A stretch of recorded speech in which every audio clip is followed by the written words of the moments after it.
네, 안녕하세요. 하이투자증권 스마트피센터 이하진 과장입니다. 일단은 지난달 로봇 탐방에 이어서 오늘은 제약바이오 좀 위주의 한 3월 달에 한 10곳 정도 탐방을 좀 다녀왔었는데 그 중에 오늘 2개 기업을 좀 소개를 좀 해볼까 합니다.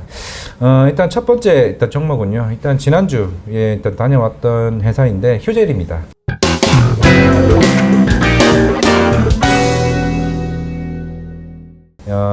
2월 29일 날 일단 FDA 이제 승인을 받게 되면서 결국에는 올해 한 4분기쯤에 이제 북미 시장 진출할 것으로 보이고는 있는데 일단은 우리 뭐 톡신 제품이나 이제 필러 제품 같은 경우는 이미 뭐 동남아나 그리고 유럽 그리고 이제 브라질 쪽으로 이제 꾸준히 매출이 지금 올라오고 있는 상황입니다. 일단은 뭐 국내 매출 쪽은 조금은 이제 성장성이 조금 둔화되고는 있는데 이게 성장이 둔화되고 있는 게 아니라 그만큼 휴젤 입장에서는 해외 쪽에 조금 수출에 조금 집중을 좀 하는 모습을 보이고 있기 때문에 아마 올해 같은 경우는 태국이나 대만 그리고 일본, 이제 중국 쪽으로 좀 매출이 조금 더 커지지 않을까라고 생각을 하고 있습니다.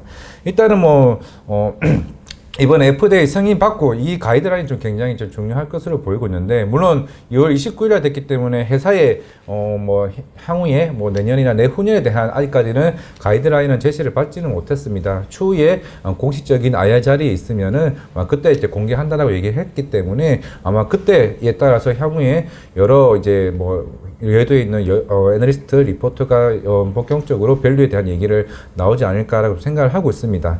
일단은 지금 레티브 같은 경우가 지금 캐나다랑 호주 쪽에 지금 직판을 하고는 있기는 합니다. 하지만은 지금 북미 시장에서는 우리가 에브비, 우리가 고유명사를 써요. 근데 보톡스죠. 보톡스가 이제 81% 이제 시장을 좀 차지를 하고 있고, 그리고 에볼루스, 이제 주부가 이제 한 3년 동안 이제 들어왔는데 지금 한 점유율 6% 시장입니다. 이번 FDA 승인이 굉장히 중요한 의미가 뭐냐면은 이런 톡신 시장 같은 경우가 미국 시장이 50% 이상을 좀 차지하고 있기 때문에 좀 굉장히 중요한 좀 시장이라 보이고 있고, 아마 회사 입장에서는 직판으로 가는 게 아니라 결국에는 파트너사를 통해 가지고 좀 가지 않을까 생각을 하고 있습니다. 그렇다라는 것은 최소한 6개월 정도 이제 시간이 걸리게 되는데, 일단은 2월 29일 날 일단은 승인이 났기 때문에 향후에 8월 달이나 한 3분기 정도의 파트너사가 조금 정해지지 않을까라고 생각을 하고 있습니다. 굉장히 이게 좀 중요한 이슈가 되지 않을까. 왜냐면은 워낙 이제 에브비의 보톡스가 이제 북미 시장에서 워낙 점유율이 굉장히 높기 때문에 어떤 파트너사와 정해지냐에 따라서 굉장히 중요한 일정이 될 것으로 일단 보이고는 있습니다. 지금 중요한 이슈가 있는 게 6월달 이 IT 소송건이 있습니다. 이거는 또 메이톡스와 관련된 이슈이기 때문에 6월달에 한 예비 관련된 소송 이제 판결이 나올 거고요. 한 8월쯤에 최종 판결이 나올 것으로 보이고 있습니다. 이런 판결에 대한 불확실성이 조금은 남아 있기는 하지만은 아까 말씀드렸던 것처럼 적어도 8월이나 9월쯤에 파트너사가 정해진다라고 하게 되면은 그러면 대략 한 6월 그리고 10월 달에 최종 판결이 나게 되면은 그 이후에는 어느 정도 불확실성에 대한 부분이 좀 사라진다라고 하게 되면은 본격적으로 북미 시장에 진출하는 기업이기 때문에 조금 더 중요한 이슈가 되지 않을까라고 생각을 하고 있기 때문에 혹시나 추후에라도 제가 이 휴젤을 추가적인 탐방이나 업데이트된 내용, 특히 가이드라인에 대한 내용이 있다라고 하게 되면 추후에도 조금 보강해서 발표를 하도록 하겠습니다. 그만큼 제가 이번에 한 10군데 3월달 다녀온 것 중에서는 적어도 휴젤이 어떻게 보면 향후에 톡신이나 필러 쪽에 대한 매출이 좀 고성장 좀 할 수 있을 것으로 보이고 있기 때문에 오늘 이 종목을 탐방을 다녀왔습니다.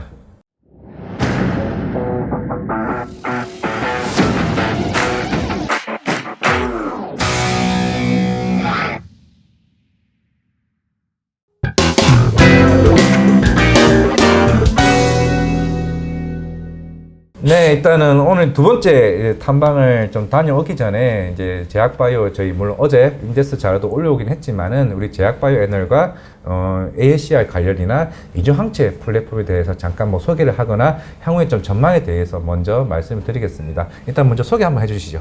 네, 안녕하십니까. 하이투자증권 제약바이오 담당 장민환 연구원입니다. 이번에 말씀드릴 이제 탐방 다녀오신 종목이 ABL 바이오라는 회사인데요. 잘 아시겠지만 이중항체 개발하고 있는 회사이고 플랫폼 기술을 갖춘 회사입니다. 올해 이제 4월에 AACR이라는 미국 암학회 가 이제 예정이 되어 있는데요. 거기는 좀 전임상 단계, 그러니까 임상 가기 전에 동물에서 좀 신규 기술들이 많이 발표가 되는 자리입니다. 네, 이제 그 자리에서 확인한 트렌드 중에 하나가 이제 국내외 이중항체 개발이 되게 활발하게 되고 있는데요.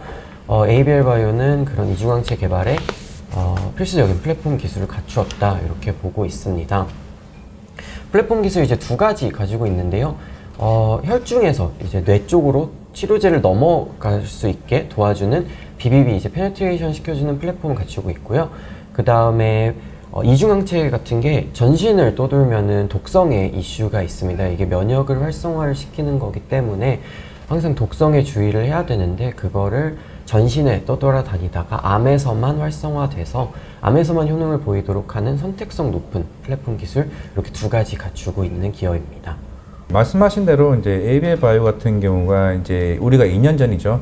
JP모건 이제 헬스케어에서 이제 사노피에 대략 한 1조 2천억에 대한 라이센스 아웃을 했었고, 결국에는 그때 BBB 플랫폼 자체가 우리 연구원님께서도 말씀해 주셨지만은 이 뇌혈관 벽 자체가 굉장히 두껍기 때문에 일반적으로 당일 항체가 사실 이게 약물 전달하기는 굉장히 쉽지는 않습니다. 워낙 두껍기 때문에.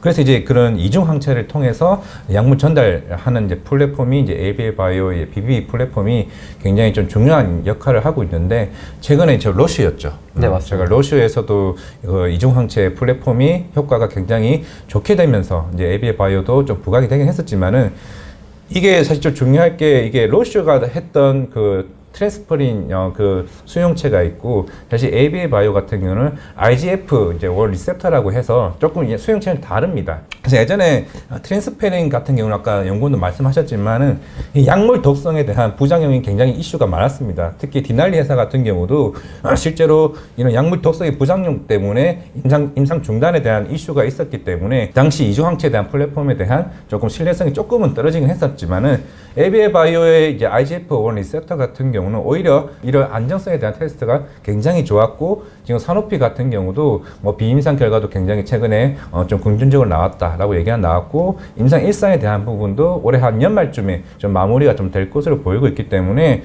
좀 굉장히 좀 중요하게 좀 보이고 있습니다. 물론 이번 AACR에서도 이제 전임상 단계나 임상 1상 이전의 단계에 대한 약물 신규에 대한 이중항체 이제 플랫폼을 좀 공개할 것으로 보이고 있기 때문에, 물론 우리가 2년 전에 라이센스 아웃한 이후에 아직까지는 특별한 이제 라이센스 아웃 소식이 없기는 합니다. 오히려 이런 AACR이나 뭐 향후에 아스코 여러 학회에서도 좀 꾸준히 좀 소개가 좀 되지 않을까라고 생각을 하고 있기 때문에, 그만큼 이제 ABL 바이오 같은 경우는 여러 이제 파이프라인이 조금씩 임상의 진행이 굉장히 꾸준하게 조금 긍정적으로 좀 보여지고 있고, 일단 제가 어제 이거를 탐방을 했습니다. 실제로 이게 예전에도 그랬지만은 실제 이런 임상을 하기 위해서 R&D 비용이 연간 한 600억 정도가 듭니다. 왜냐면은 이게 원숭이나 G를 테스트를 좀 해야 되기 때문에 일단 비용 자체가 600억에 대한 비용이 들고, 실제로 지금 현금성 자산이 아직까지 760억 정도 남아있다. 그만큼 그렇기 때문에 이런 자금 조달에 대한 이슈,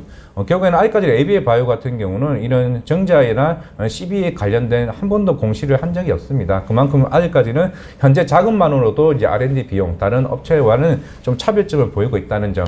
이번에는 이제 그랩바디 B, 이제 B 플랫폼으로 인해서 기술 이전을 했다면은 향후에 그랩바디 T 쪽에 면역 항암제 쪽에 대한 조금 기대감이 좀 크지 않을까라고 개인적으로 좀 생각을 하고 있습니다. 일단은 마무리하면서요. 일단은 우리 연구원님의 혹시나 마지막으로 좀 제약바이오 대한 향후에 뭐 기대감이나 혹시 치료제 쪽 관심 가져야 될 만한 게 있을까요? 네, 최근에 바이오텍이 많은 관심을 받고 있는데요.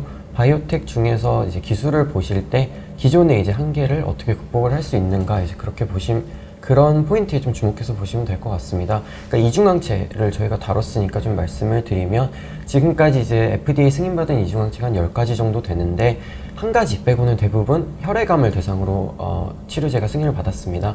그러니까 그만큼 고형암을 대상으로 이중항체 개발하기가 되게 어렵다는 건데요. 암 시장을 이제 이렇게 두 가지, 혈액암이랑 고형암으로 놓고 보면은 고형암 시장이 이제 훨씬 큰 시장을 형성을 하고 있습니다. 그러다 보니까 이제 이쪽으로 많은 개발이 진행 중에 있고, 이제 저희가 이제 기술을 볼 때에도 이 고형암에서 효능을 보일 만한 기술을 갖춘 업체들, 그리고 뭐 AACR이나 이런 학회에서 전임상 결과를 포스터로 발표하는 업체들 좀 주목해서 보시면 좋을 것 같습니다. 네, 일단은 뭐 오늘 저희 제 방송하는데 좀 참석해 주셔서 정말 감사하고요. 감사합니다. 혹시나 다음에도 또 네. 기회가 되시면은 같이 한번 자리를 마련하도록 하겠습니다. 오늘 방송 여기까지 하겠습니다. 감사합니다. 감사합니다.